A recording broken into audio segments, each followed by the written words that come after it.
In this video, we're going to look at the Teacher Presentation Kit, or the TPK, for grade 3. Now, once you're logged in, you'll see this screen. Click on grade 3, click on the plus sign here, and you see the following 3 icons. Now, this is the digital book for the students, the teacher's book, and something we're going to look at as well called the Teacher Resource Center. So I'm going to go into the TPK by just clicking View.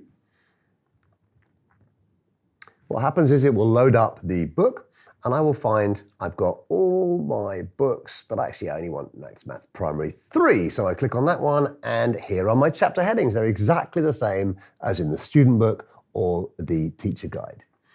So we've been thinking about division in class today, so I'm going to think about division. I'm going to click on topic 8.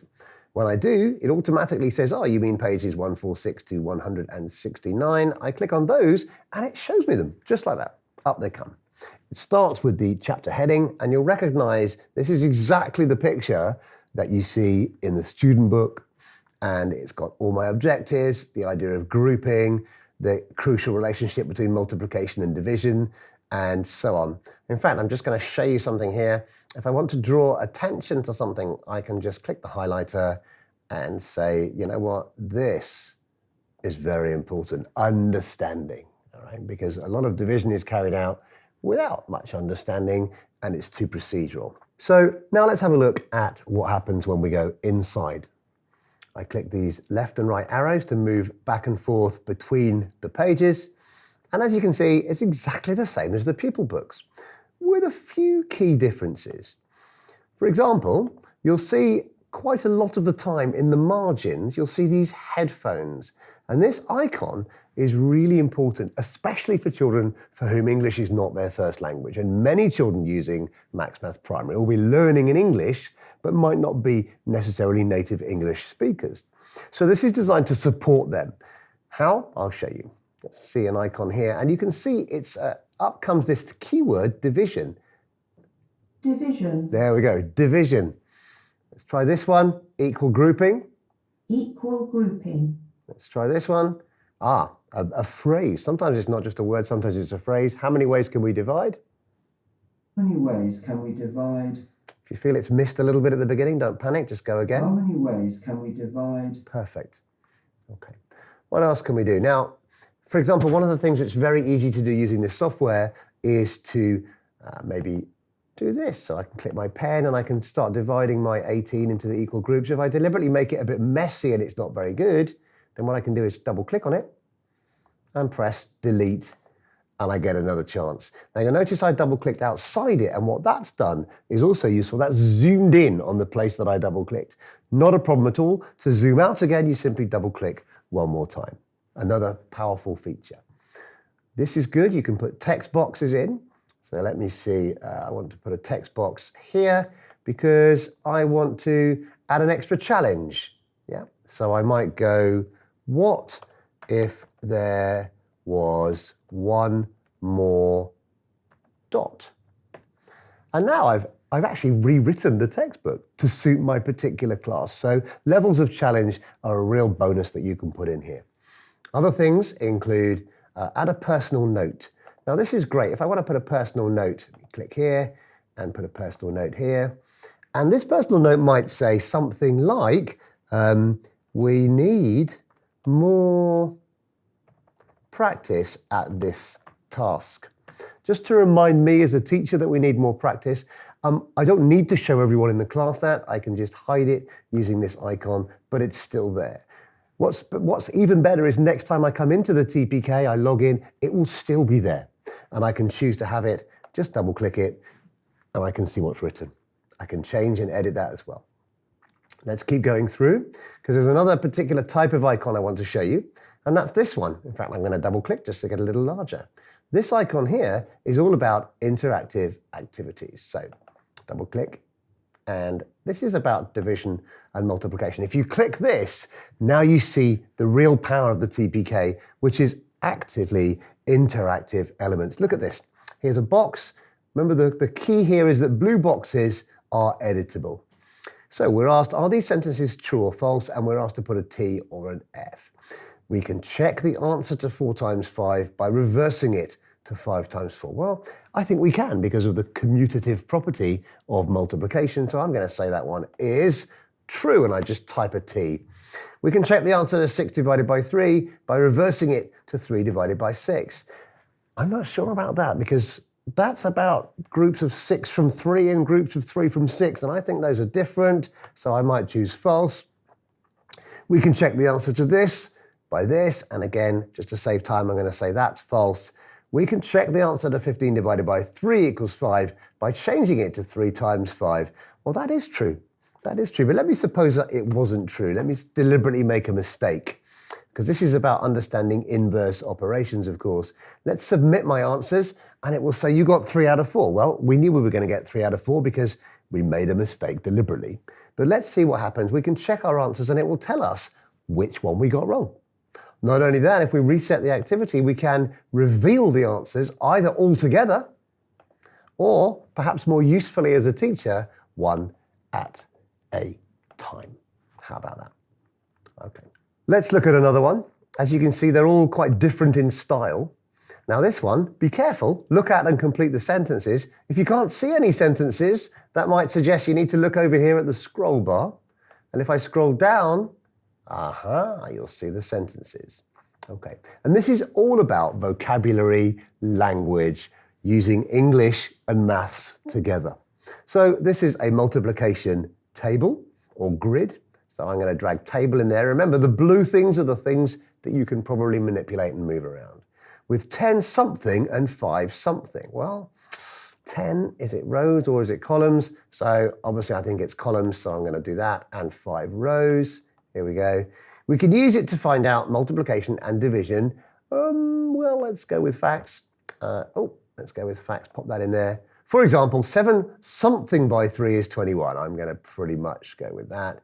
Okay, and again, just for the sake of clarity, I'm going to deliberately get the last one wrong.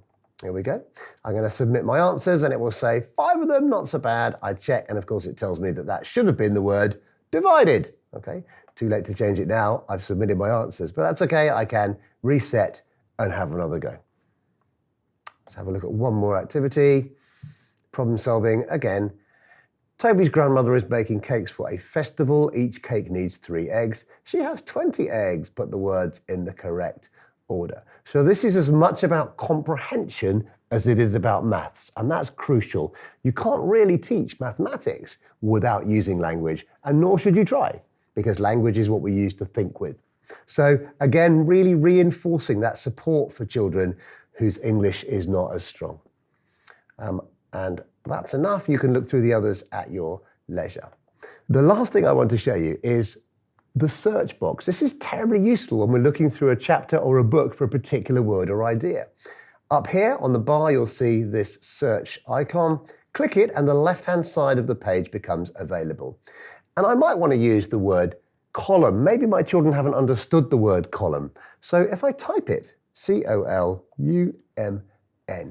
if I type it into that box, well, nothing happens until I click here. But when I click here, it shows me, there are actually 4 places in this chapter where you find the word column. Not only that, but the brilliance of having this book online is that I can just jump straight to them. 1, 2, 3, there it is, and 4. Okay, and it shows me, and it even highlights the word just to be really, really helpful. Okay, if I want to change to a different word, for example, the word row, I suspect that'll have similar number. Logic would dictate, wouldn't it? The row and column where 32 is to find the file. And again, it shows me on the page exactly where the word row is. Let's have a look at this one. Row, and it's highlighted, and each row, and 9 rows, and so on. So if you have done your search, you can simply take it off. Don't worry, the word row will still remain highlighted for you to continue working with your children.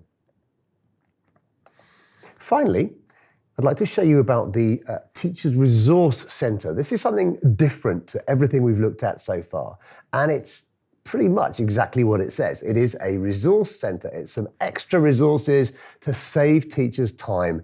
And I click on that, and you see there are 5 aspects to it. Let's go through these very quickly. Flashcards are exactly what you think they are. You click on it, and you click open, and it will download onto your computer a series of flashcards designed to be used with the particular level, in this case 3, that we're using. So there's some cubes, there's some Dean's blocks here, there's some pegs on an abacus, another example of how 10 tens make 100, you know, the sort of thing that you'd be typically teaching, place value counters. So I'm not going to waste your time going through all of these. Simply download it as I've shown you, click on the ideas and just see which ones you can print out and use with your class. Let's have a look at the second thing. Going back.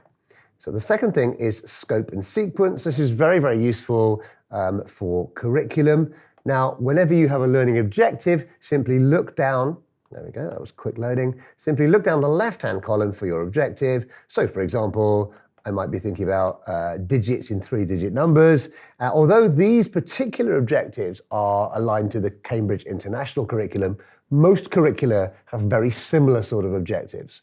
So whichever one you're doing, this will help you. And again, it just tells you where we are in the student book, the workbook, the journal, the digital student book, and the skills sheets that we're just about to come on to. Next, let's have a look at those skills sheets. Again, you won't be surprised that they are here. We just click view, exactly the same. There's a real consistency. And here are the various units.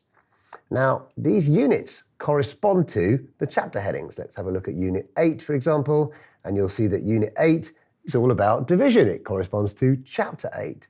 Let's have a look at this. Again, it downloads. And here we have some sheets designed to be printed out and given to children.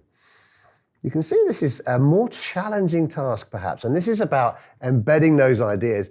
You could use it as an assessment task. You could use it as a challenge task. I recommend waiting a while. I recommend waiting a while after a task. Otherwise, children might just remember, and it's a test of memory rather than a test of understanding. So maybe a week or so. Anyway, if you want to know how to use the skills sheets, then luckily and unsurprisingly, it's pretty straightforward because we can go back and there are teacher's notes. Now, these teacher notes are not the teacher's notes that you see in the teacher guide. This is important. These teacher notes refer to the skills sheets. So let's go to Unit 8. Let me scroll slowly down here and click on that. It will open. We can download it. Just exactly the same procedure. And now we see teacher notes for those tasks. We also see these very important prompts here. Of course, these prompts are good, but they're not the only questions you are allowed to ask. Feel free to challenge, to deepen, to engage children. And of course, don't we all love the time-saving answer section? There's the headings. This will match what the children are doing, the objectives, the resources. So this is like a mini lesson plan. And again, answers, those all-important answers. All right. Now, let's go back one more time and have a slightly deeper look at the last aspect or the element of the Teachers Resource Centre. That's the word cards. Now, these word cards, it doesn't take a genius to work out what word cards probably are, but think about their potential for supporting second English language learners. Let's open them up. And these are all the sort of vocabulary words you're likely to use for division. Now, you'll notice something interesting about these. And it's not at all obvious. I didn't notice it to start with. But you've got words, you've got phrases, and as you can see as I scroll through this list, you can see these are all the kind of language that you might be using for division when we're talking about it. But there's something else. I don't know if you've noticed it, but let me go back. Some things are underlined. And it's really important that you understand what that underlining is about, because English might not be your first language either. The emphasis in a word, in any word, one syllable will be emphasized. And if it's not your language, why would you know what that is? But you see, this tells me that when I read this word, equally, it's the E that is stressed. So this word is not pronounced equally or equally, it's pronounced equally or equally. This works for all of these words. If I look up here, symbol or symbol, no, symbol. And that's such a useful thing. Remainder, it's remainder. Remainder is the word, not remainder. And that's exactly the same. And this is a really helpful feature for children learning English. I'll leave you with this one, equal grouping, or maybe not, equal grouping. So those word cards, again, print them out, give them to children, make a poster of all of them, maybe have some on the wall. It's entirely up to you. You know your class. So that's what you can do with the word cards. You could probably make more, and why not? But now you know the method, the methodology, why not do that? So that's the Teacher Resource Centre. I hope by now you'll appreciate just how simple and useful this teacher presentation kit is as part of Max Math Primary.